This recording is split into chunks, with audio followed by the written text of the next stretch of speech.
தூத்துக்குடி கொத்தனா தூக்கி போட்டு மச்சான்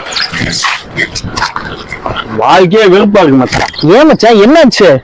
ஏடா சொல்றது, அப்பா இதை பண்ணுன்றாரு, சரி இதை பண்ணுன்றாங்க, அண்ணன் தம்பி சொந்தக்கார எல்லாம் அதை பண்ணு இதை பண்ணு, மண்டை காயுது மச்சான்.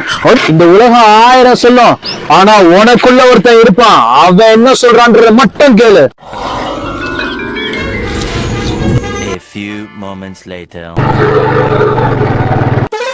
வர லாரியில வண்டி விட்டு சாப்பிடும், வர லாரியில வண்டி விட்டு சாப்பிடும். என்ன நமக்குள்ள சாவ சொல்றான்?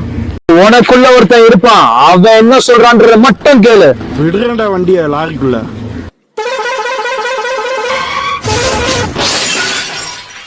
இறந்திடவா நீ பிறந்தாய். ஹலோ மச்சி வெங்கடேஷ் சொல்றா. விஷயம் தெரியுமா? நம்ம சதீஷ் இல்ல, ஆமா, லாரியில வண்டியை விட்டு செத்துட்டான் மச்சான். எது செத்துட்டானா? ஆமாண்டா. என்னத்த சொல்றது, மனுஷனா பிறந்தா எவனாச்சும் ஒருத்தர் சொல்றதையாச்சும் கேட்கணும். யாரு சொல்றதும் கேட்காம தெரிஞ்சா எப்படிடா மச்சான்? சரி ரைட்டு விடு, மாயோட வரேன்.